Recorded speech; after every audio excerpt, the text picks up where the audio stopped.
Découvrez dans cette vidéo comment changer la couleur des yeux de quelqu'un à l'aide de Photoshop.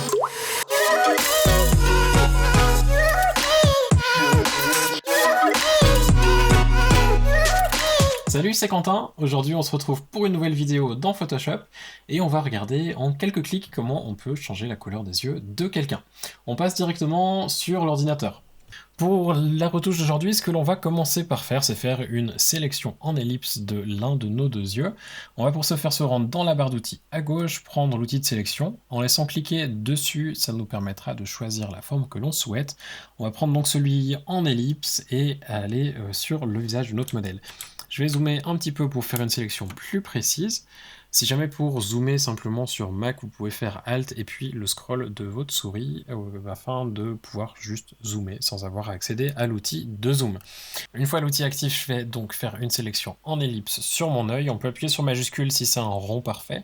Autrement, on va essayer de s'approcher autant que possible de la forme de l'œil que l'on a. Je vais me rendre ensuite sur le deuxième œil, appuyer sur majuscule cette fois pour avoir le petit plus qui apparaît à côté de l'outil afin d'ajouter à ma sélection et refaire de nouveau une sélection aussi proche que possible de mon œil. Je vais ensuite appuyer sur Q de mon clavier pour le Quick Mask qui va simplement me permettre d'afficher ça. Je vais me rendre dans Filtre, ensuite dans Flou et dans Flou Gaussien. Le flou gaussien va me permettre de simplement adoucir un petit peu la transition du masque que l'on va créer, de la sélection que l'on vient de faire, de manière à avoir un réglage un petit peu plus joli et plus agréable à regarder. Je rappuie sur la touche Q une fois que mon réglage me paraît juste, le but étant d'avoir un minimum de blanc, mais d'avoir quand même une transition assez douce sur la zone qui n'est pas en rouge en fait. Je rappuie sur Q et on a maintenant notre sélection qui est chargée. Avec notre sélection active, on va aller ici dans Réglages et ensuite Teinte Saturation. En cliquant dessus, ça va nous créer un nouveau calque avec un masque automatiquement créé avec la sélection que l'on avait. Si j'appuie sur Alt et que je clique sur le masque, on voit qu'effectivement, on a deux petits trous blancs au milieu de notre masque noir. En cliquant ensuite, pas sur le masque, mais bien sur le calque, on a cet outil-là qui apparaît dans les propriétés et qui va nous permettre d'ajuster différentes choses. La première étant la teinte, donc ce que l'on a tendance à vouloir appeler la couleur. En dessous, la saturation, qui est en réalité la quantité de couleur que l'on a, donc sur quelque chose de très coloré ou peu coloré, donc la saturation c'est ça, très saturé, peu saturé, et la luminosité. Dans notre cas, ce que l'on va faire avant même de s'amuser à toucher ici quelque chose, on va rester sur le calque, mode de fusion où c'est marqué normal et changer pour couleur. De cette manière, le dernier curseur aura très peu d'influence et surtout on va éviter de changer la luminosité de notre œil qui est très joli comme il est déjà maintenant. Ce que l'on va ensuite faire, une fois que l'on a changé le mode pour couleur, on va simplement ajuster la teinte. En ajustant la teinte, on va pouvoir définir une nouvelle couleur. Je vais par exemple prendre des yeux bleus en allant déplacer mon curseur jusqu'à ce que j'aille du bleu.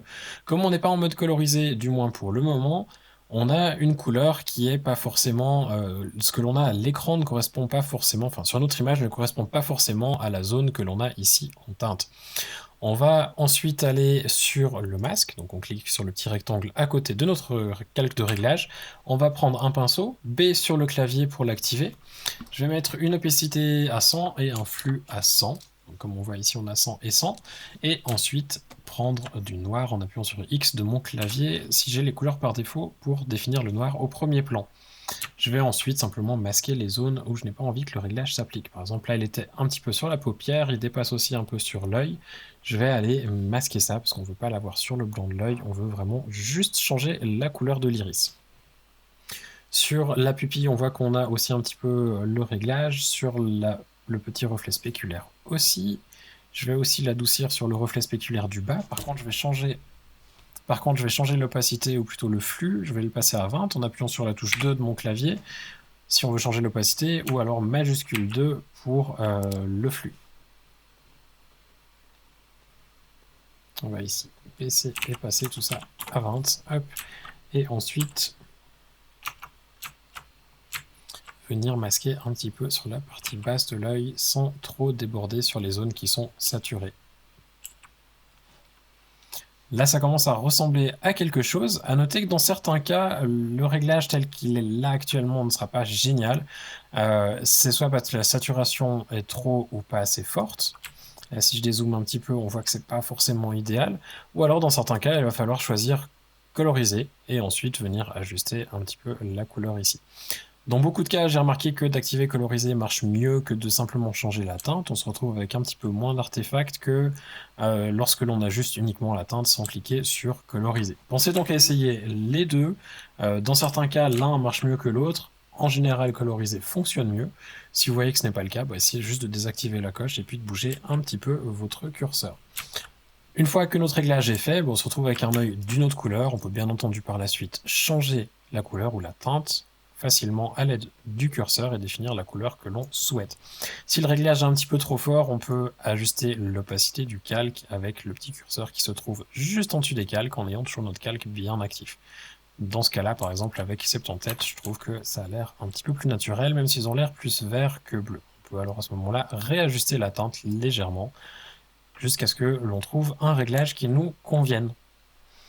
Voilà, il n'y a pas grand chose d'autre à dire par rapport au changement de couleur des yeux. Comme vous voyez, c'est pas très compliqué. En soi, c'est uniquement un calque, le calque de teinte et saturation, que l'on passe en mode de fusion couleur. Ensuite, on va cliquer coloriser et on ajuste la teinte comme on le souhaite, en éventuellement arrangeant un petit peu notre masque et l'opacité pour avoir un réglage final aussi proche possible que de ce que l'on souhaite.